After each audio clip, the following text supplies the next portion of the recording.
going, guys? Welcome back to Basketball Down Under. Today we have an insane topic. My ex-teammate is going to be a lottery pick in this year's NBA draft. No, this is not clickbait.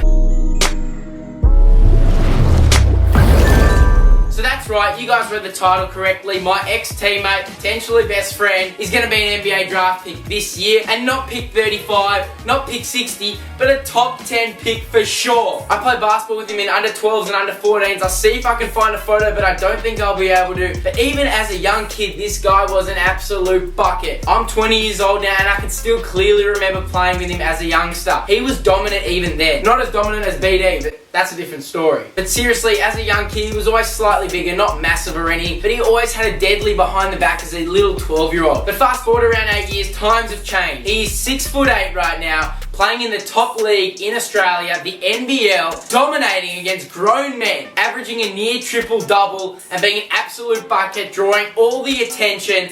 Josh Giddey. But you might be saying, BD, you are making up stories. You never played with Josh Giddey. But that is absolutely false. I played with Josh Giddey for 2 whole seasons. He was a great player. Like I said before, he was doing things on the court and always as a standout player. Did I ever think he'd go anywhere as a young kid? Not really too much. But if we add up all the facts, he was potentially always destined for greatness. His dad played in the NBL and played for a hell of a long time, and his dad's also about 6'6". He's 6'8" now, so he's got the height and the length to play in the big man's NBA. We were always in the top team as youngsters, and he was never a bum. He was always a strong player. Just like your boy. I always loved guarding him in training because he always pushed me because he was always a great player. Fast forward back to now, he's an absolute bucket. Now, his biggest advantage to every other player in the draft this year, he's still got a good 10 games this season. Every other top prospect, Cade Cunningham, Jalen Suggs, every single good player, their season's finished. Their prospect's not really going to go too much higher. Yeah, they might post a few training videos here and there, which might make them go 1 or 2 spots higher if they're lucky. But Josh Giddey, he's got 10 actual games to go. I'm telling you, he's going to go top 7 for sure easily. Let me tell you a bit about his game. He's a 6'8" point guard. He's a pass-first player, and he really knows how to find people on the break, and he's got amazing vision. He can also put the ball on the floor and create for others and himself off the dribble. But Josh Giddey's biggest strength is his learning capabilities. Now, because he's playing in the NBL, I've got the privilege to go and watch him a fair few times. You just see his vision is incredible. But as I was saying, his learning capabilities are remarkable. At the start of the season, yeah, he wasn't going to be playing with that much confidence being one of the youngest players in the NBL. But every single week, he's managed to get better,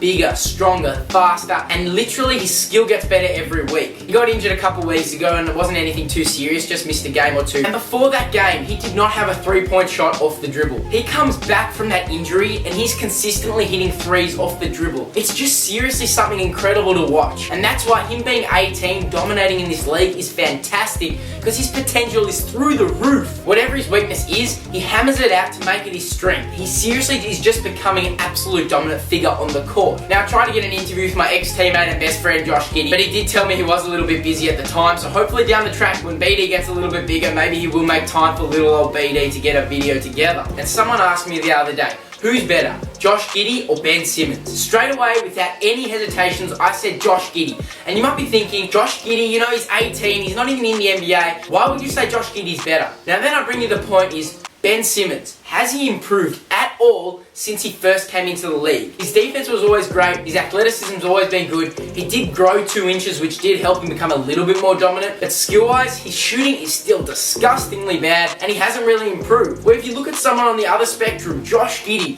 every single game, he's getting better and better. At the start of the seasons, there were 3 doubts in Josh Giddey's game. His shooting, his athleticism, and his defense. His shooting has improved dramatically. Yeah, he's not Steph Curry, he's not going to be spraying 3s from half court, but he's going to hit the shot if he's open, and he can sort of create for himself, and it's getting better and better each game and each week. And his athleticism. Boy, oh boy, am I surprised when I watch Josh Giddey play. Crockett, good hands, and now Giddey in the open court, takes on all comers. I remember watching him as a junior in his under-18 classics and all those tournaments and that. He wasn't very quick and he really wasn't jumping out the building. He's had a few nice dunks this season and he's looking a lot faster than he was. Those dunks he never had in his game a few months ago, just improving on anything and everything. Then we move on to his defense. Is that still a problem? In my opinion, a big yes. It also links back to his athleticism. His defensive IQ is fantastic, no issues there, but his lateral movement really needs some work. Yes, his vertical jumpers got better. Yes, his straight line running's got better, but his lateral movement is 100 times better to what it was, but still is miles away from the NBA's defensive standard. When you watch him play against the fast guards, he sometimes does struggle to keep in front. He often does end up playing on like a small forward, where he should be playing on the guard and capitalising with his long wingspan, a bit similar to Ben Simmons. So in my opinion, that's the biggest thing he needs to work on, is his lateral movement. But let that be his biggest issue. He's gonna absolutely thrive this year in the NBA. I'm telling you. He's only finally getting some recognition, and it's only a couple months towards the draft. His time's finally coming, and his draft stock's just going to keep rising and rising. And mate, when you make it to the NBA, you better invite BD to come and see a game live. I'm just excited to be able to say that I've played with, played against, and am mates with a guy that's going to the NBA, and not just in the NBA, he's going to be a lottery pick. I just think that's absolutely crazy. We're going to have a basketball player in the NBA, and I knew the guy. I think that's pretty insane. Anyways, guys, thank you so much for watching. Please remember to like, comment, and subscribe. Share this with your friends, and I'll catch you later.